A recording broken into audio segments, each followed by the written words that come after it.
មនុស្សភាគច្រើនបានស្គាល់និងដឹងយ៉ាងច្បាស់ថាផ្លែចេកគឺជាប្រភពផ្ដល់ធម្មពលញ៉ាំទៅមិនធ្វើឲ្យធាត់ការពារនិងកាត់បន្ថយគ្រោះកាត់ជំងឺមហារីកតម្រងនោមពោះវៀនធំកាត់បន្ថយគ្រោះមានខ្លាញ់នៅក្នុងឈាមកាត់បន្ថយគ្រោះកាត់ជំងឺទឹកនោមផ្អែមប្រសិនបើអ្នកចូលចិត្តទទួលទានចេកខ្ចីតាមការពិតគ្រប់ចំណែកនៃចេកមិនថាជាផ្លែជាស្លឹកជាដើមជាផ្កាសុទ្ធតែមានគុណប្រយោជន៍យ៉ាងធំធេងទាំងអស់ចំពោះសុខភាពស្លឹកត្រូវបានគេយកមកប្រើប្រាស់ទ្រាប់ខ្ចប់ម្ហូបលើកដំកើងទាំងរសជាតិទាំងសុខភាពពីព្រោះគ្មានជាតិពុលដោយផ្លាស្ទិកដើមយកមកស្លដើម្បីទាញយកសារធាតុសរសៃ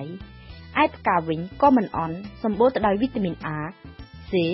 E និងប៉ូតាស្យូមព្រមទាំងសារធាតុសរសៃយ៉ាងសន្ធឹកសន្ធាប់ត្រយូងចេកមានផ្ទុកសារធាតុ flavonoid ដែលជាសារធាតុដ៏សំខាន់និងដ៏មានគុណប្រយោជន៍ជាពិសេសសម្រាប់សុខភាពខ្លាំងណាស់ជាពន្លកផ្កាមានពណ៌ស្វាយត្រយូងចេកត្រូវបានប្រជាពលរដ្ឋនៅអាស៊ីអាស៊ីអាគ្នេយ៍អាស៊ីខាងត្បូងតំបន់កោះអាហ្វ្រិកយកមកប្រើប្រាស់ធ្វើជាម្ហូបច្រើនមុខណាស់ស្ងោរឆាចំហុយហូបឆៅនិងដោយសារតែភាពសម្បូរបែបផ្នែកអាហារូបត្ថម្ភត្រយូងចេកត្រូវបានប្រជាពលរដ្ឋប្រទេសខ្លះប្រើជាឱសថធម្មជាតិផងតើត្រយូងចេកមានគុណភាពយ៉ាងណាខ្លះចំពោះសុខភាពគុណប្រយោជន៍យ៉ាងនោះមានច្រើនដូចជាសម្រួលរដូវស្ត្រីបង្កើនទឹកដោះ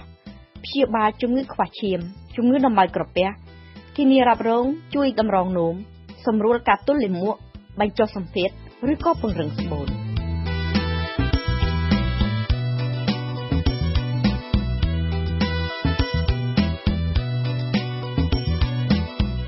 ត្រយូងចេកគឺជាអាហារដ៏សំខាន់ជាងគេបំផុតសម្រាប់អ្នកជាម្ដាយដែលបំបៅដោះកូនស្ត្រីខ្លះសម្បូរទឹកដោះណាស់តែស្ត្រីខ្លះទៀតមានបញ្ហាខ្សត់ទឹកដោះមិនអាចផលិតទឹកដោះបំបៅកូនឲ្យបានគ្រប់គ្រាន់ឡើយពេលខ្លះទៀតនៅក្នុងដំណាក់កាលនៃការបំបៅដោះអ្នកជាម្ដាយជួបរយៈកាលមួយដែលស្ត្រីអាចជួបករណីចុះថយបរិមាណទឹកដោះហើយនៅក្នុងករណីបែបនេះសូមជ្រើសរើសទទួលទានត្រយូងចេកសារធាតុបន្សំដ៏សម្បូរបែបរបស់ត្រយូងចេកអាចជួយបង្កើននិងបំពេញសមត្ថភាពនៃក្រពេញទឹកដោះឲ្យផលិតទឹកដោះក្នុងបរិមាណបានច្រើនជាងមុនត្រយូងចេកគឺជាឱសថបុរាណផ្សំបានដោយខ្លួនឯងដើម្បីទប់ស្កាត់កុំឲ្យស្ត្រីមានការធ្លាក់រដូវច្រើនជ្រុលហួសហេតុពីព្រោះត្រយូងចេកមានសារធាតុម្យ៉ាងដែលបង្កើនអរម៉ូនប្រូហ្សេស្តេរ៉ុននៅក្នុងខ្លួនរបស់ស្ត្រីហើយគឺអរម៉ូនប្រូហ្សេស្តេរ៉ុននេះឯងដែលមានឥទ្ធិពលកាត់បន្ថយការចេញឈាមនិងការធ្លាក់រដូវដើម្បីបង្កើនកម្រិតជាតិអរម៉ូននេះសូមទទួលទានត្រយូងចេកឆ្អិនជាមួយនឹងទឹកដោះគោជូរឬក៏ហ្វ្រូម៉ាស្រស់មួយកែវក្នុងមួយថ្ងៃនោះរដូវរបស់អ្នកនឹងធ្លាក់មកក្នុងកម្រិតសមរម្យមិនច្រើនជ្រុលហួសហេតុទេជាមួយនឹងសមត្ថភាពជួយបង្កើនជាតិអរម៉ូនប្រូហ្សេស្តេរ៉ុនត្រយូងចេកបានចូលរួមចំណែកយ៉ាងច្រើននិងធ្វើឲ្យសុខភាពស្បូនរបស់អ្នកជាស្ត្រីមានភាពរឹងមាំបញ្ជាមិនឲ្យមានរោគសញ្ញាដុសគិសដែលភាសាបច្ចេកទេសហៅថាសុខនៅក្នុងស្បូនបានទៀតបើតាមការសិក្សាពិសោធន៍លើសត្វកណ្ដុរបបផ្សាយនៅក្នុងទំព័រកាសែតកាលពីឆ្នាំ2000ការទទួលទានសម្រង់សារធាតុត្រយូងចេកបានជួយកាត់បន្ថយកម្រិតជាតិស្ករនៅក្នុងឈាមនិងបានបង្កើនកម្រិតគ្រាប់ឈាមក្រហម hemoglobin តើអ្នកវិទ្យាសាស្ត្រពន្យល់បញ្ហានេះយ៉ាងដូចម្តេចទៅនេះគឺមកពីត្រយូងចេកមានផ្ទុកសារធាតុដែកយ៉ាងច្រើនសន្ធឹកសន្ធាប់ដល់ទៅ 56.4 ក្រាមក្នុងត្រយូងចេក100ក្រាមដូច្នេះការទទួលទានត្រយូងចេកនេះអាចជួយយើងក្នុងការទប់ស្កាត់ជំងឺខ្វះឈាមអានេមីការសិក្សាមួយទៀតបានបង្ហាញថា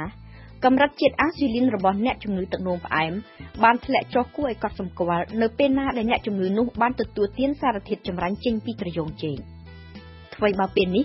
គេត្រូវការធ្វើការសិក្សាឲ្យបានស៊ីជម្រៅបន្ថែមទៀតដើម្បីផ្ដល់ភស្តុតាងបែបវិទ្យាសាស្ត្រឲ្យបានកាន់តែត្រឹមត្រូវអ្នកវិទ្យាសាស្ត្របានលើកទឹកចិត្តនិងផ្ដល់អនុសាសន៍ឲ្យអ្នកមានជំងឺទឹកនោមផ្អែមទាំងអស់ឧស្សាហ៍ជ្រើសរើសទទួលទានត្រយូងចេកជាអាហារឲ្យបានកាន់តែញឹកញាប់តាមដែលអាចធ្វើទៅបាន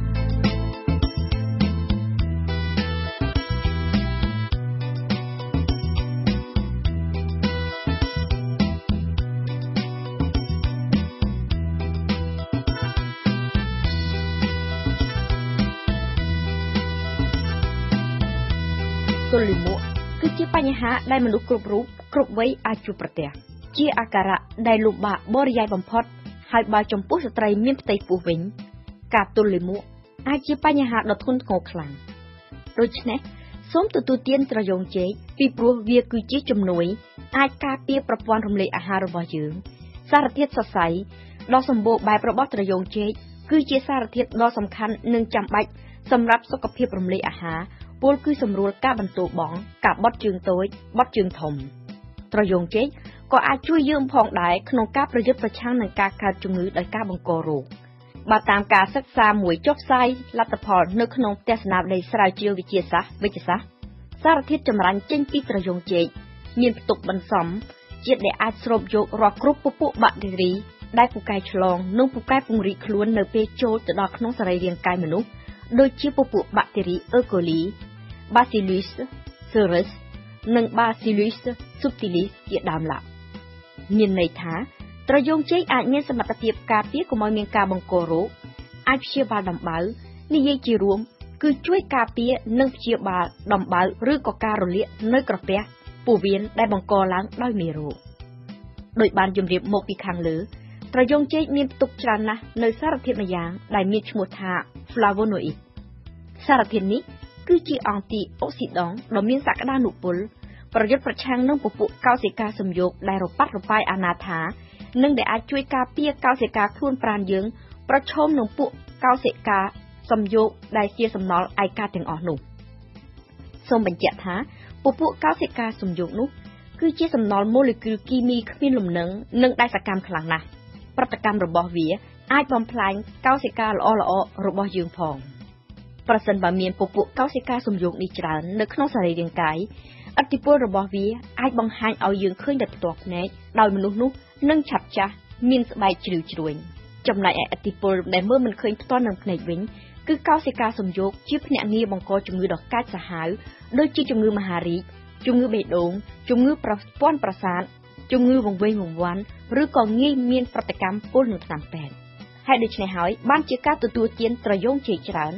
អាចជួយការពារអ្នកពីជំងឺមហារីកជួយបញ្ចុះសម្ពាធឈាមខ្ពស់ឲ្យមកនៅទៀតជាចុងក្រោយជាមួយនឹងកម្រិតជាតិម៉ាញ៉េស្យូមជាង 47.7 ក្រាមក្នុងត្រយូងចេក 100 ក្រាម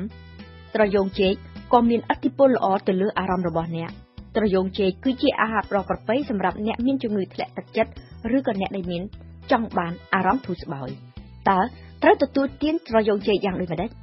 សូមទទួលទានតាមការចូលចិត្តនិងទៅតាមចំណង់ស្ងោរឆាម្ជូរញាំភ្លាទៅតាមប្រពៃណីឬក៏ទៅតាមបរទេសជាសម្លការីជាល្បាយលាយជាមួយនឹងទឹកដោះគោជូរជាដើមឡើយ